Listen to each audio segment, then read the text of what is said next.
जय श्रीमन नारायण। आज हम आपको दंत धावन मंत्र प्रदान करेंगे। दंत धावन का अर्थ है दंतवन करना, मुंह धोना, आज की भाषा में जिसे कहते हैं ब्रश करना। तो अब क्या है, आजकल एक बड़ी दुर्बुद्धि लोगों में व्याप्त हो गई है। पहले तो बिना स्नान किए कुछ नहीं लेते थे, अब तो बिना मुंह धोए भी बहुत कुछ ले रहे हैं। तंबाकू ले ही रहे हैं जो लेते हैं वो लोग, क्योंकि तंबाकू के बिना उनका पेट ही साफ नहीं हो रहा है। और जो लोग ये सब नहीं भी लेते हैं वो भी विलासिता के चक्कर में यह अपेक्षा करते हैं कि कम से कम बेड टी तो मिल ही जाए। बेड टी तो आजकल एक वृक्षों का प्रसारित किया हुआ नया पागलपन है कि पहले सुबह आँख खुले तो पहले गर्म चाय बिस्तर के तकिए पर होनी चाहिए। तो ऐसा नहीं करना चाहिए, दंत धावन प्रयोग करना चाहिए। हाँ, कहीं औषधीय चिकित्सा पद्धति इत्यादि में जल का पान व्यक्ति कर सकता है, जल पी सकता है, उतना तक छूट शास्त्र में दे सकते हैं, लेकिन उतनी तक की व्यवस्था शास्त्र में है। लेकिन अब चाय पी लो, चाय तो खैर मैं कभी भी पीने का समर्थन नहीं करता हूँ, मैं तो चाय कॉफ़ी इत्यादि को भी मादक पदार्थ में ही परिगणित करूँगा। लेकिन चलो ठीक है, जल व्यक्ति पी सकता है, लेकिन मुख धोने का, दंत धावन करने का, दंतवन करने का, दांत मांजने का जो मंत्र है वो हम आपको बताएंगे। अब आजकल क्या है कि तरह तरह के केमिकल और तरह तरह के विकृत रसायनों से युक्त जो पेस्ट आते हैं, तो पेस्ट इत्यादि के द्वारा व्यक्ति अपने ब्रश को लगाता है, फिर मुंह धोता है, रोज़ उसी ब्रश को अंदर रगड़ता है, फिर उसको धोता है। प्लास्टिक इत्यादि से, फाइबर इत्यादि से बने वो ब्रश होते हैं। तो इन सभी बातों को हम शुद्ध नहीं मानते। काष्ठ से निर्मित दंतवन ही इसमें प्रशस्त है। यद्यपि कुछ ऐसी विशेष तिथियां हैं, जैसे एकादशी हो गई, अमावस्या हो गई, और कोई और भी आप कोई व्रत कर रहे हो तो उस दिन वो व्रत वाली तिथि के दिन या वार व्रत के दिन दंतवन करने का निषेध है, मतलब लकड़ी की दंतवन से निषेध है। तो इसमें एक बात उठती है कि अगर हम मुख नहीं धोएंगे तो हमारे मुख की शुद्धि कैसे होगी, बैक्टीरिया इत्यादि कैसे जाएंगे, या दुर्गंध कैसे नष्ट होगा। तो इसमें यह बात है, इसमें कुछ मतांतर है कि दंतवन ताजी लकड़ी से न करें, मतलब तुरंत जैसे अमावस्या को लकड़ी तोड़ना मना है, फूल पत्ती तोड़ना भी मना ही होता है।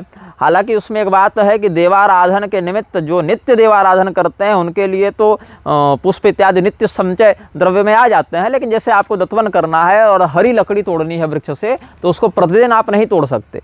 पूर्व काल की तोड़ी हुई लकड़ी पड़ी हो घर में, कोई दंतवन का बंडल पड़ा हो, कोई समूह पड़ा हो, उसका प्रयोग करने में तो उतना निषेध नहीं है। और अगर वो भी न करना चाहें तो सुगंधित मंजन घर में आप बना सकते हैं और उसका प्रयोग कर सकते हैं, या वृक्षों के पत्तों का प्रयोग कर सकते हैं, या कुछ वैसे जो आयुर्वेदोक्त जो कुल्ला करने के लिए जिसको माउथ वाश आप कर सकते हैं, वैसे सुगंधित आयुर्वेद के शोधक जो क्वाथ इत्यादि होते हैं, द्रव्य होते हैं, उनका आप कुल्ला करने के लिए प्रयोग कर सकते हैं। आंवले से सुवासित जल का, त्रिफला से सुवासित जल का आप कपूर से या लौंग से, लौंग के काढ़े का प्रयोग करके, या त्रिफला के उबाले हुए जल का प्रयोग करके, इस प्रकार से आप उससे कुल्ला कर सकते हैं। जीभी करने का कोई निषेध नहीं है। दांत के अतिरिक्त तो जीभ भी हमारे मुख में है, जीभी भी लोग करते हैं खखार इत्यादि निकालने के लिए, तो इसीलिए उसका निषेध नहीं है। अब इसमें दंत धावन करना कैसे चाहिए, बोले बैठ कर ही मुख धोना प्रशस्त माना गया है। उत्तर दिशा इत्यादि की ओर मुख करके दंत धावन करे, लेकिन जब थूके तो यह ध्यान रहे कि सामने सूर्य देव न हो, नदी की बहती धारा न हो। अब लोग क्या करते हैं, कई बार नदी के अंदर घुसकर वहीं कुल्ला करते हैं, वहीं थूक देते हैं। ऐसा नहीं करना चाहिए। सामने देवता का मंदिर न हो, गौ न हो, ब्राह्मण न हो, अग्निदेव न हो, चंद्रदेव, सूर्यदेव न हो, कोई पवित्र नदी वृक्ष इत्यादि न हो, ऐसे स्थानों का सामने परिचय न हो, वहीं पर न थूक दें। मतलब ऐसे जगह पर थूके कि सामने कोई श्रेष्ठ द्रव्य तत्व देवता इत्यादि न हो।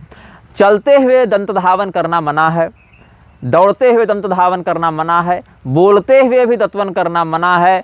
मौन रहकर बैठकर एक स्थान पर मुख धोना चाहिए, दंतवन करना चाहिए। मंत्र क्या है, आपने दंतवन हाथ में पकड़ लिया। अब जो लोग ब्रश कर रहे हैं वो लोग भी धीरे धीरे अगर प्राकृतिक जीवनचर्या पर, दिनचर्या पर, जीवन शैली पर आए तब तो अच्छी बात है।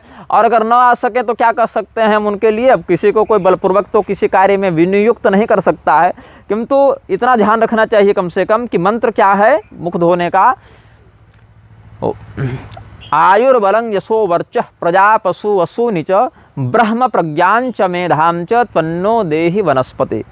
आयुर्बलं यशो वर्चः प्रजा पशु वसूनि च ब्रह्म प्रज्ञां च मेधां च त्वन्नो देहि वनस्पते। हे वनस्पते, हे जो भी काष्ठ के अधिष्ठाता देवता हैं, हम आपको प्रणाम करते हैं। आप का हम प्रयोग अपने मुख धावन के लिए, दंत धावन के लिए, मुख धोने के लिए कर रहे हैं। आपके प्रणाम करने से हमें क्या प्राप्त हो, आपके प्रयोग से हमें क्या प्राप्त हो? हमें दीर्घ आयु प्राप्त हो, हमें बल प्राप्त हो, हमें यश की प्राप्ति हो, हमें तेजस्विता की प्राप्ति हो, हमें प्रजाजनों की संतान की प्राप्ति हो, हमें धन धान्य पशुधन चल अचल संपत्ति की प्राप्ति हो, हमें यहाँ तक कि ब्रह्म तत्व को भी जानने का जो बोध है, जो ब्रह्म विद्या है, ब्रह्म ज्ञान है, वह भी हमें प्राप्त हो, हमें अच्छी स्मृति प्राप्त हो, हमारी बुद्धि नष्ट न हो। तो ये सब दत्वन करने मात्र से भी व्यक्ति को प्राप्त होते हैं। अगर प्रतिदिन व्यक्ति दंत धावन के मध्य इस मंत्र का प्रयोग करे तो वनस्पति के अधिष्ठाता चंद्रमा इत्यादि देवताओं के अनुग्रह से उसमें ये सब दिव्य गुण प्राप्त होने लग जाते हैं। अब क्या है, आजकल मुख धोएंगे नहीं, बेड टी पी लेंगे, उठेंगे, माउथ वॉश करेंगे, केमिकल वाला ब्रश करेंगे और उसके बाद उसी में चलते बोलते हुए थूकेंगे और अविधि पूर्वक किया गया कृत्य जो है वो तो आपको परिणाम प्रदान अच्छा करता नहीं। तो ये मंत्र हम अनुवाद के साथ वीडियो के, चलचित्र के विवरण में लिख देंगे। आप इसका समयानुसार प्रयोग करें और विधिपूर्वक शास्त्रीय न्यूनतम कम से कम ऐसी मर्यादा, ऐसा संस्कार तो जीवन में हो, ऐसा आप अनुपालन करें, प्रयास करें।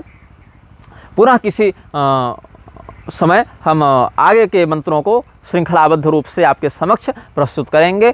श्रीमन नारायण, हर हर महादेव, नमश्चंडिकाजय।